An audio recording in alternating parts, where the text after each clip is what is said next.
And I think Veronica would really encourage me to say that there are some of us that come and go as politicals. And we really have to say thank you to the EPA career staff and all of the federal career staff across the government. Without you, we would not be here celebrating the things that we're celebrating. Mayor Bibb,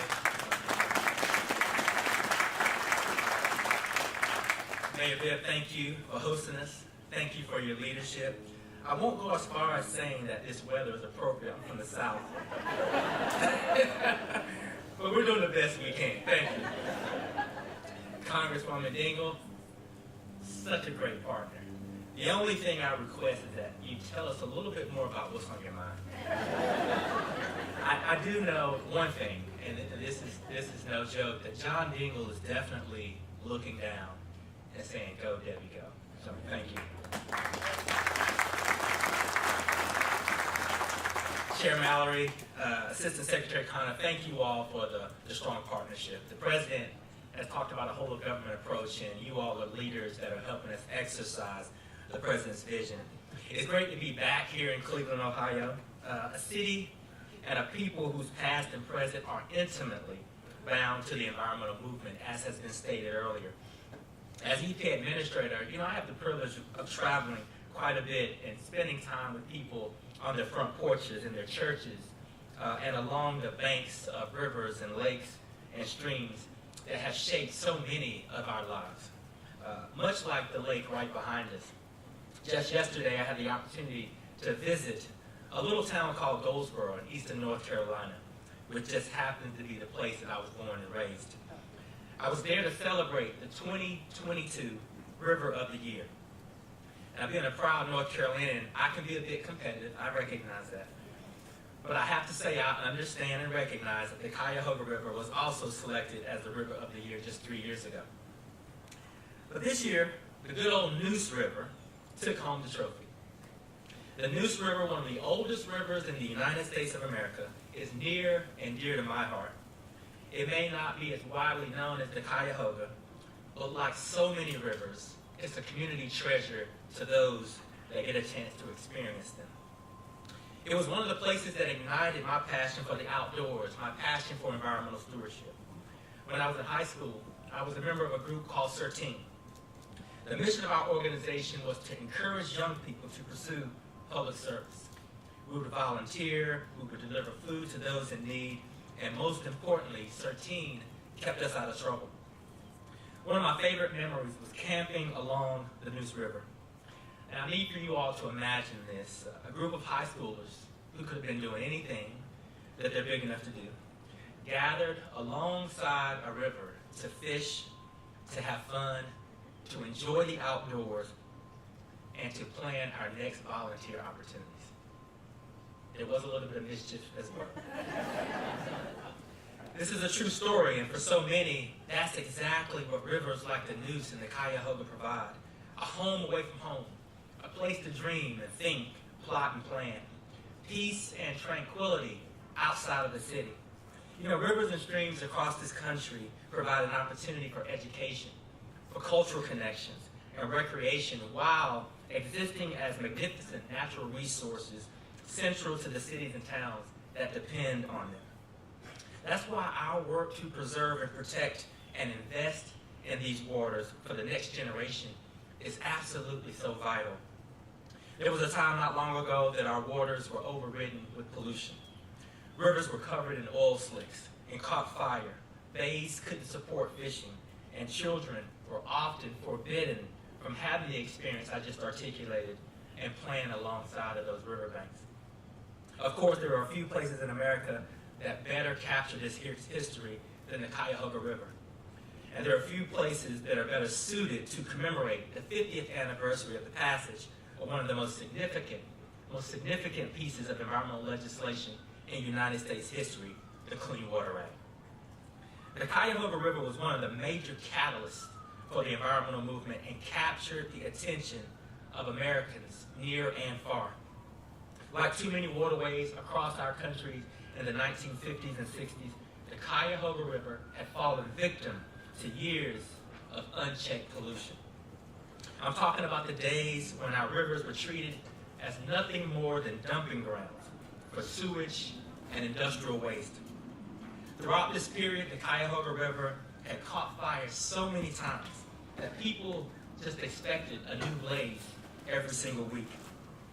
They would barely bat an eye when they saw people fighting those fires. An article in Time magazine described the Cuyahoga River as the river that oozes instead of flows. It wasn't until 1969 when Cleveland Mayor Carl Stokes, the first black man to serve as mayor of a major American city, helped turn the tide by pushing Congress to take action. He joined a growing chorus of Americans who were beginning to advocate for the protection rather than the exploitation of our environment. A few years later, in 1972, just 2 years after the creation of the United States Environmental Protection Agency, Congress finally passed the Clean Water Act. In the years since, the Clean Water Act has played a transformational role in protecting people's health and safeguarding our natural resources for the enjoyment of future generations. From establishing legal policy to driving technological innovation, the Clean Water Act has led to standards, regulations, policies, and protections for waterways across this great nation. And combined with other key initiatives, the Clean Water Act has helped reduce pollution and clean up rivers throughout the United States, from the Cuyahoga River to right to my home state of North Carolina and the Neuse River.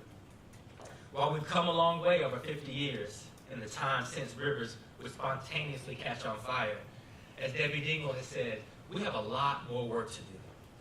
I've traveled across the country and I've seen firsthand the effect that years of neglect and indifference have had on our nation's water systems, and the very people who rely on them. Many presidents have tried time and time again to pass legislation to address these long-standing and pervasive issues. We can all recall infrastructure plan after infrastructure plan. But one president got it done. Joe Biden got it done.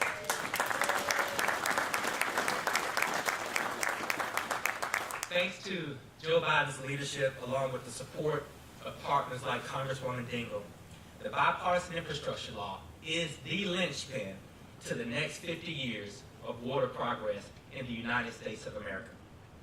The infrastructure law makes the single largest investment in water infrastructure in United States history, over $50 billion, and that's billion with a B, to replace lead pipes, tackle emerging contaminants like PFAS, build drinking water and wastewater systems resilient to climate change, and protect and restore treasured national waters through our geographic programs and national estuary programs.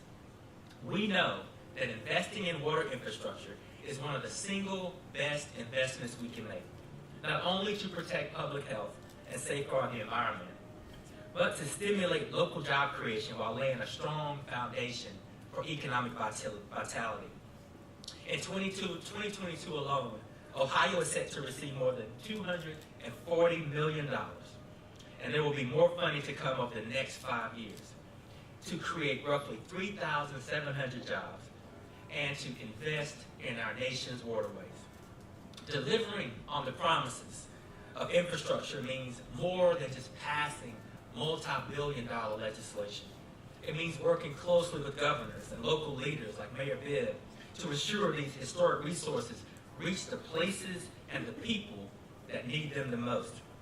It means making sure that every single person has a seat at the table, especially our communities who have been historically failed to have their voices heard and concerns addressed. It means ensuring that solutions aren't developed from the top down, but developed from the bottom up. Because although we've come a long way, there are still families in Lowndes County, Alabama, who live with the ever-present threat of raw sewage entering their homes. There are children right now in Jackson, Mississippi, who are still suffering from the culmination of decades of neglected water infrastructure. There are businesses and homes in Pittsburgh and Milwaukee that are still working to eradicate these lead pipes. Stories like this, unfortunately, in 2022 exist in every corner of our country. But the bipartisan infrastructure law, along with unprecedented resources from the Inflation Reduction Act, well, they're changing that. And this administration is changing that by prioritizing environmental justice and equity in every single decision we make, every dollar we spend. Because all people in this country, no matter the color of their skin, the community they live in, or the amount of money they have in their pocket, deserve the opportunity to lead a healthy and blessed life. That opportunity begins and ends with the clean air we breathe and the clean water we drink. And no child and no person in America should be denied those fundamental rights.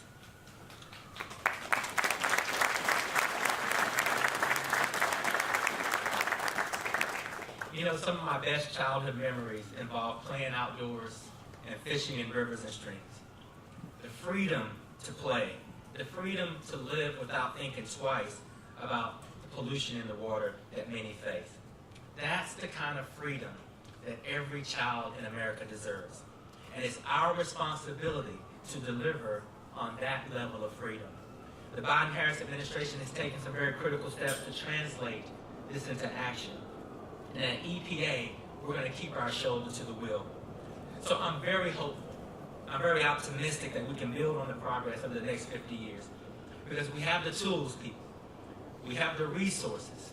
We have each other. And now we have the ability to write our future differently. And I know together we can get it done. I know that all of you want to get it done. So let's go.